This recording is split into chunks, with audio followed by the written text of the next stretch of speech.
Bonsoir. Merci de votre présence ce soir à l'Assemblée, qui est un temps pour Dieu. C'est un nouveau terme que nous prenons cette année pour notre Assemblée qu'on fait à tous les mercredis de chaque semaine.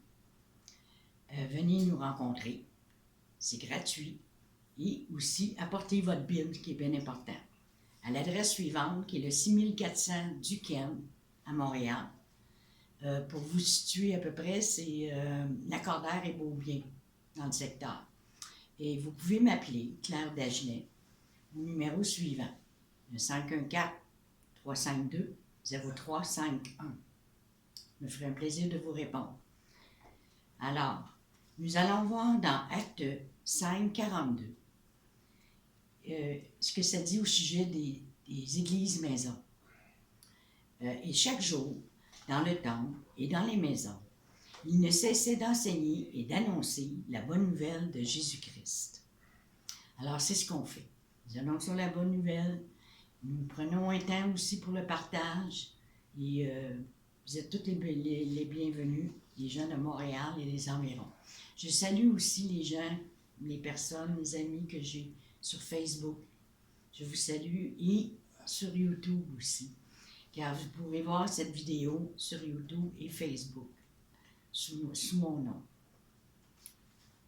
Alors, le cours de ce soir, c'est le combat spirituel. Vous savez qu'on est dans un temps difficile, alors vous pouvez comprendre qu'on doit combattre au niveau spirituel en ce moment. Et qu'est-ce que vous allez acquérir avec ce cours?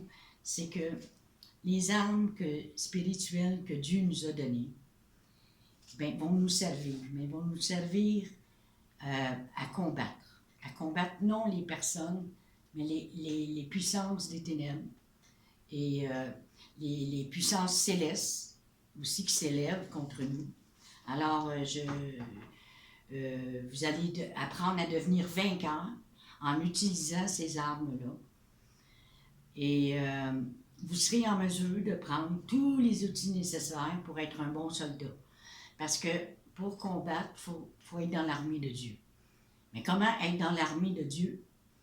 Eh bien, c'est en disant, Seigneur, me voici. En disant cela, vous êtes déjà enrôlé dans l'armée de Dieu.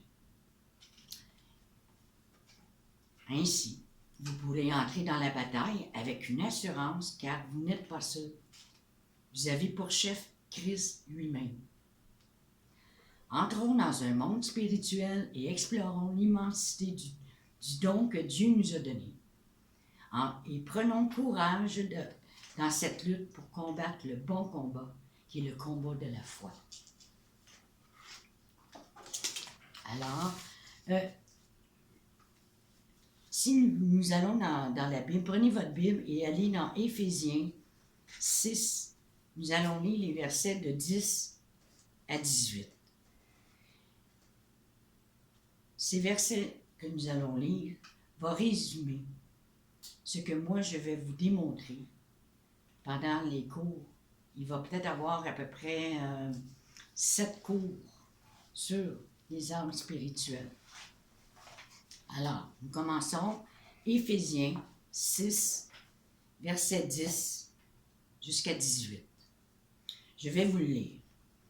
Au reste, fortifiez-vous dans le Seigneur, et par sa force toute puissante, revêtez-vous de toutes les armes de Dieu, afin de pouvoir tenir ferme contre les ruses du diable.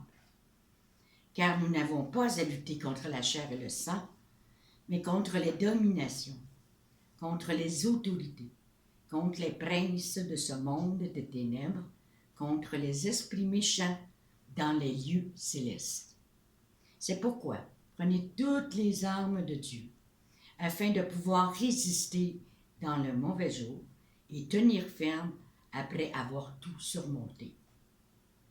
Tenez donc ferme, ayez à vos reins la vérité pour ceinture, revêtez la cuirasse de la justice, mettez pour chaussure à vos pieds le zèle qui donne l'évangile de paix, prenez par-dessus tout cela le bouclier de la foi, avec lequel vous pourrez éteindre tous les traits enflammés du malin.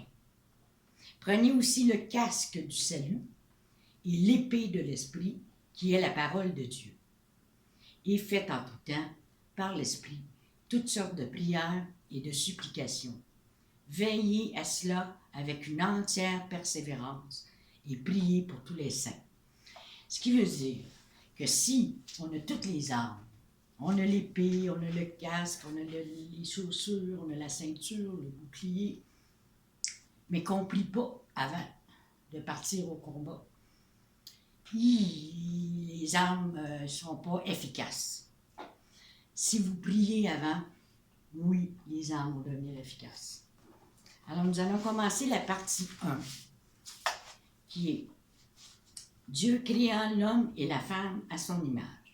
Nous savons que Dieu est esprit et qu'il a fait des êtres à 3 dimensions, qui est nous, qui a un esprit, un âme et un corps. Que le Dieu de paix vous sanctifie lui-même tout entier et que tout votre être, l'esprit, l'âme et le corps soient conservés irrépréhensibles lors de l'avènement de notre Seigneur Jésus-Christ. Vous trouvez ce verset dans 1 Thessaloniciens 5, 23. Pour ceux qui prennent des notes, marquez-le. C'est 1 Thessaloniciens 5, 23. Donc, nous avons un esprit, une âme et un corps. Donc, l'homme est un esprit, il a une âme et il habite dans un corps. Donc, nous sommes un esprit. Quand nous sommes régénérés de l'esprit, nous sommes un être spirituel. Donc, c'est l'esprit qui est là en premier. Quelle est la différence entre une personne avant la nouvelle naissance, le salut, et après? Avant le salut, c'est une perte de conscience de Dieu. On n'a pas conscience de Dieu. Après le salut, on a une communication avec Dieu. Et cette communication-là se fait par l'esprit, parce que Dieu est esprit. Et la façon de communiquer avec Dieu, c'est par l'esprit. Et quand l'esprit de Dieu vient habiter en nous, c'est par esprit à esprit que nous communiquons. L'esprit est au cœur de notre être. Quand nous disons le cœur, ce n'est pas l'organe du cœur, mais notre esprit. L'esprit est la faculté spirituelle de notre être qui nous permet de comprendre et de connaître. Je mettrai mon esprit en vous et je ferai que vous suiviez mes ordonnances et que vous observiez et pratiquiez mes lois. Dans Ézéchiel 36, 27. Dieu créa l'homme avec une dimension spirituelle. Notre esprit a été, premièrement, pour avoir une relation avec Dieu. Nous avons été créés pour ça dès le départ. Car la parole de Dieu est vivante et efficace, plus tranchante qu'une épée quelconque à 2 tranchants, pénétrante jusqu'à partager l'âme et l'esprit, jointure et moelle. Elle juge les sentiments et les pensées du cœur. Dans Hébreux 4, 12. Mais l'heure vient, et elle est déjà venue, où les vrais adorateurs adoreront le Père en esprit et en vérité. Car ce sont là les adorateurs que le Père demande. Dieu est esprit. Il faut que ceux qui l'adorent en esprit et en vérité. Dans Jean 4, 23, 24. C'est la seule façon que Dieu demande de s'approcher de lui. Dans Éphésiens 2, 18. Car par lui, nous avons les uns et les autres accès auprès du Père dans un même esprit. L'esprit sait, l'âme comprend. La foi manifestait la volonté de Dieu et révélait le caractère de Dieu. Il y a 3 parties de l'esprit. 1, la conscience. 2, l'intuition. 3, la communion. Ça, c'est les 3 parties que nous avons dans notre esprit. La conscience, c'est un petit quelque chose qui nous dit il y a quelque chose qui ne fonctionne pas. C'est comme un petit avertissement. C'est le tuteur qui dit oui, non, il nous dirige. Ce qui est bien, ce qui est mal. Je dis la vérité en Christ, je ne mens point, ma conscience me rend témoignage par le Saint-Esprit. L'intuition, c'est ce que Dieu fait dans notre intuition. Dieu se révèle à nous, à notre esprit, dans Galates 1,16.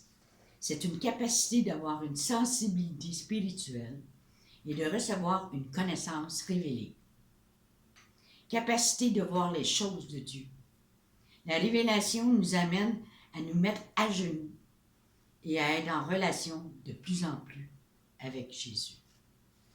La communion, le sang aspergé, le pardon des péchés. Dieu est fidèle. Lui qui vous a appelé à la communion de son Fils, Jésus-Christ, notre Seigneur. Dans 1 Corinthiens 1,9, la mort vient en premier dans l'esprit. La puissance de résurrection doit commencer par l'esprit. Ce n'est plus nous qui vivons, mais Christ qui vit en nous. Quand il vient habiter en nous, c'est son esprit, l'esprit de Christ, l'esprit du Père qui vient habiter en nous. L'âme. L'âme aussi a 3 parties. 1, l'intelligence. 2, les émotions. Et 3, la volonté. L'intelligence. Elle est nourrie de pensées, d'idées, d'impressions qui sont accumulées, analysées, entreposées pour une situation future mémoire, pour nous garder en mémoire. C'est pourquoi le renouvellement de l'intelligence par la parole de Dieu est si important. À être renouvelé dans l'esprit de votre intelligence, dans Éphésiens 4, 23 et Matthieu 13, 23. Les émotions. Elles sont le corps émissaire de la volonté, les sentiments. Et la volonté, elle est effectuée par l'intelligence et les émotions. Elle contrôle la conduite et est l'exécutif de l'âme. C'est un acte de décision. Donc, c'est l'âme qui décide. Le corps est en 3 parties aussi. Chair, os et sang. Le corps est la partie visible de l'homme. Il est gouverné par les 5 sens. L'ouïe, le goût, l'odorat, le toucher et la vue. Pour une personne qui est non sauvée, ses priorités dans l'ordre sont le corps, l'âme et l'esprit. Mais pour une personne qui est sauvée, régénérée de l'esprit, l'ordre est inversé. C'est l'esprit, l'âme et le corps. Le corps se rapporte au monde, tout ce qui existe. L'âme se rapporte au moi, ce qui constitue notre individualité. L'esprit se rapporte à Dieu, l'être suprême, le créateur du monde. Dieu est amour. Il est la lumière du monde. Et Jésus-Christ est l'expression sous forme humaine. Romains 8, 1 à 14 et Éphésiens 2, 3 pour ceux qui prennent des notes. Jean 8, 34 aussi. Nous tous aussi, nous étions de leur nombre et nous vivions autrefois selon les convoitises de notre chair, accomplissant les volontés de la chair et de nos pensées. Et nous étions de nature des enfants de colère, comme les autres, dans Éphésiens 2, 3. Une personne qui n'est pas née de nouveau est esclave du péché, qui agit par l'entremise du corps et ne peut avoir la victoire sur le péché. À la nouvelle naissance, notre esprit a repris vie, parce que nous avons été lavés dans le sang de Jésus. Nous entrons dans le royaume de Dieu, où des lois régissent et conduisent les enfants de Dieu. 2 Corinthiens 5, 17 et Romains 8, 5 à 6 nous dit que c'est la vie et la paix. Il est primordial de comprendre l'importance de se nourrir spirituellement, parce que la parole de Dieu nous enseigne que nous sommes en guerre contre des puissances de ténèbres qui nous font la lutte afin de nous entraîner dans la perdition. La question à se poser, c'est qui est au centre de votre vie? Déterminera vos actions. Ce qui veut dire que si c'est votre corps qui dirige, vous allez faire les choses de ce monde. Si c'est votre esprit qui vous dirige, alors là, vous allez faire les choses que Dieu veut que vous fassiez.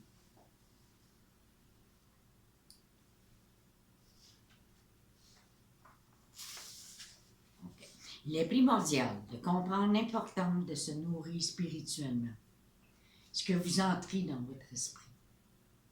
Si vous ne lisez pas la Bible, si vous ne prenez pas la parole de Dieu, de quoi vous nourrissez-vous? C'est la question à vous poser maintenant.